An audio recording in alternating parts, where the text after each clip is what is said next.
Okay, so in the last tutorial we discussed the flow of web application, and we studied that the technologies which are being used to generate the dynamic web content are servlets and JSP. Like in this flow of web application, we studied that how the static files will be sent back to the client. Client is nothing but a user, that is me only as a person. We just call ourselves as a client, and how the dynamic web page will be generated using the servlets and JSP and sent back to the user. So today we'll be creating a first dynamic web project and see how the static and dynamic web pages requests are being handled. Just to save time, I have created a dynamic web project over here with the name Servlets Application 1. I'll just show you how to create it, but I'll not create another one. Just go to File, New and Dynamic Web Project. Here you need to give the project name, where it is Servlets Application 1. Target runtime will be the server where we want to run an application. That will be installing it later. We can install it from here also. Rest everything we keep it as default. Let me just create it as A for your understanding. Then we go to next. Again, this is the build classes where the classes will be compiled and saved. Go to next. See, here you're getting generate web.xml deployment descriptor, the one which I told you in the flow of web application. So you need to click on this and generate this file also. Clear? And then just finish it. So you will be getting the same directory structure as the one I got it for the Servlets Application 1. So I'm not creating it again. Clear? So this is my dynamic web project being created. Here we'll be having inside the Java resources all the Java files we can store, and the web content is a main folder where we'll be storing all the web files, that is JSP files, HTML files, CSS files, etc. And the web.inf will be having a web.xml file.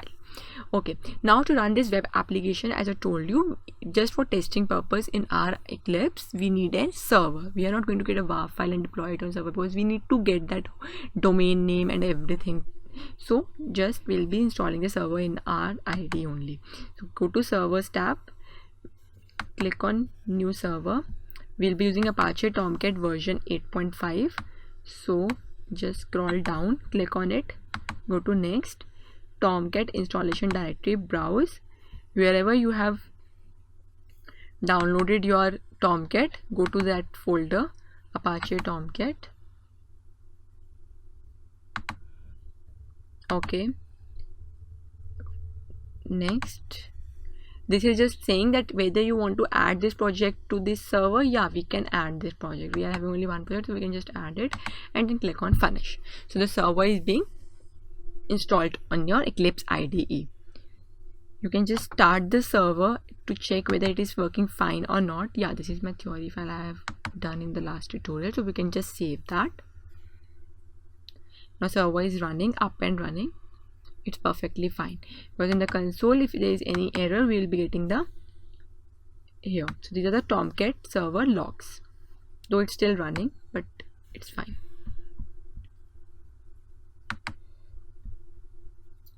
Clear? Okay, so this is my theory. Now let's see a basic application with the Gmail analogy only. Okay, first in the web content folder, let me just create a simple HTML file. I don't have any web file over here, so I'll just create a simple HTML file. I can just call it as welcome. I'll be just welcoming the user. Next, then finish. HTML5 is being used nowadays. Okay, so I'll just simply use the h1 tag and say welcome user. Simple HTML file. This is now being created in my application. I'll just simply run this on my server and see what is the output I get. Always use this server when running this project. You can tick on this, go to next and then finish. Oh, I got a page not found error. Why so? Because when we are running it on server, the first time the request is going to go to which file? The web.xml file. Now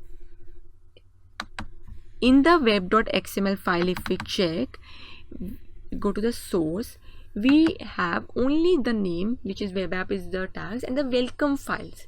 So when the request is going to web.xml, we don't have any servlet or JSP being written, like which servlet or say JSP needs to be invoked, but we have just welcome files. So the server is trying to look for these welcome files like index.html, index.jsp, but he is not able to find any file with this name. So for the basic URL, that is nothing but the request protocol, the server name, the port number, and the application context. After that, we haven't written anything like welcome.html something. The basic URL is being coming like this when we run any project. So for that is why it is showing an error, because there is no welcome file with this name. Now if I enter specifically welcome.html, it will not show an error. This is just a basic thing.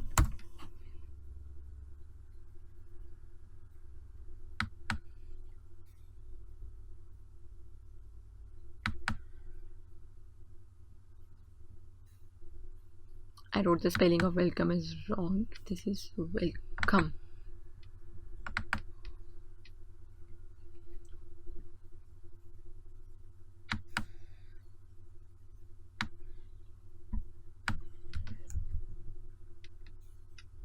We can just close it since it's hanged. Let's run it on server again. Okay, fine. So it's showing page.error. If I write welcome.html, it's showing me welcome user. So now if I want that whenever the basic URL also come, I don't want any error page to be shown to the user, so I can add this one as my welcome file. Like people make their home page as their welcome file, so that the first time the user enter the URL for anything and not specific link to that, then we should not get an error, rather the required welcome file. So I'll just write it over here.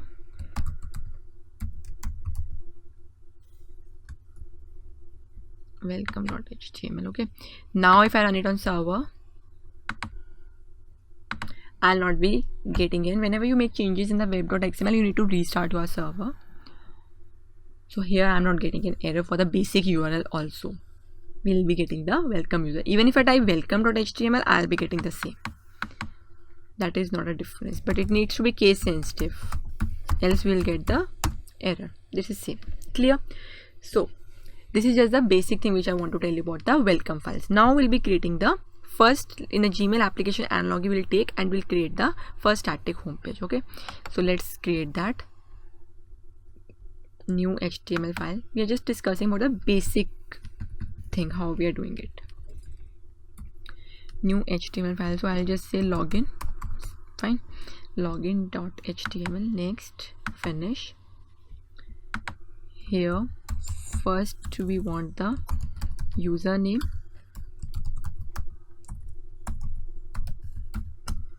so I'm having input type equal to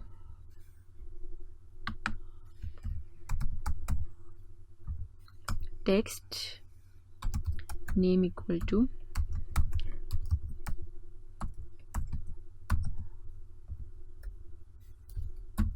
username. Similarly, we'll have password,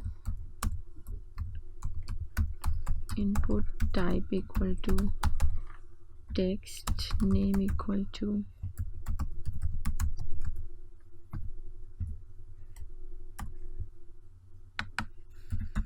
password.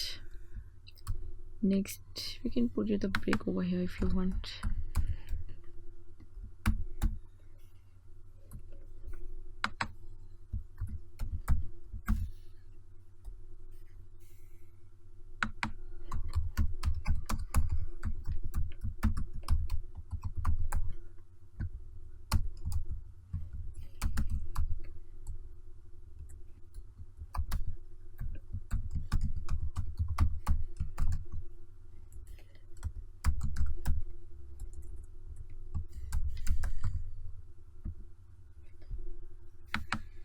Okay,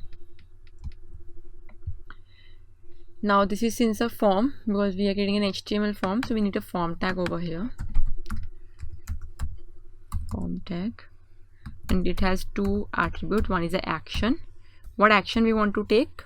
That first, when user enters this, I want to display welcome username. So since I have just welcome file, so I'll just create it as welcome. Let me show that I want that, let it be a get method only. You need to close it after everything is done. So you're clear with this HTML form. So this is just a static form with username and password and a submit button. Whenever user will click on this submit, the action is welcome.html. So to create another URL with the name basic URL / welcome.html, and web.xml this project understand that it needs to go to the welcome.html file, and here it will show welcome user. But you notice one thing here, I can't say, suppose username is Ajay, so I can't say welcome Ajay, I can't say welcome Ravi if the username is Ravi. So every time the static page will only be shown to the user, but I don't want this as my requirement. What I want is that I should be getting that like welcome Ajay, welcome Ravi. Every time it should be different, that should be a dynamic page. So for that I can't do it using an HTML file. So what I told you in the last tutorial, for that we need to use the technology known as Servlets or JSP. This page remains the same, but when the request is going to web.xml, now web.xml understand, oh, this URL is this, so I need to forward it to this. But at this point of time only, instead of forwarding the request to this URL, I will be mapping this URL to some servlet, so that it calls that servlet, and in that servlet we'll be writing a logic where the dynamic page will be shown. So all that thing I'll be showing you in the next tutorial. For now, just test the flow of this, how this will be shown. Clear? Let's run it on server. Okay, fine, I created that as welcome file. I don't want this now as welcome file, I want login to be my welcome file. Fine, so you can just close all the tabs if you want. Go to your application, run on server. It's like deploying your application on server. I made changes in the web.xml, so I need to restart my server. And it's good to restart your server. Did I miss out something?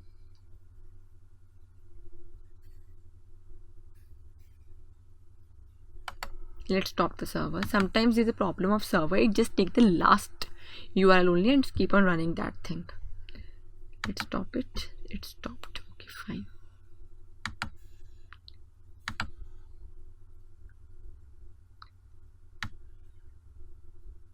I need to copy it to web.inf folder. Yeah, actually maybe I just put it in another folder. Let's run it on server now.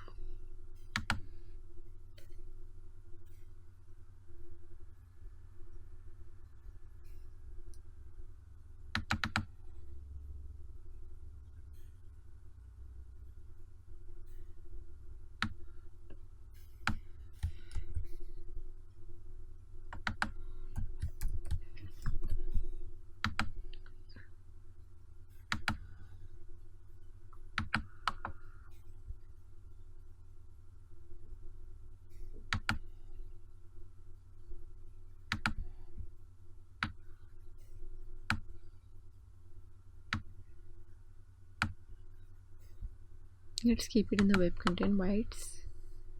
Let's see what's happening.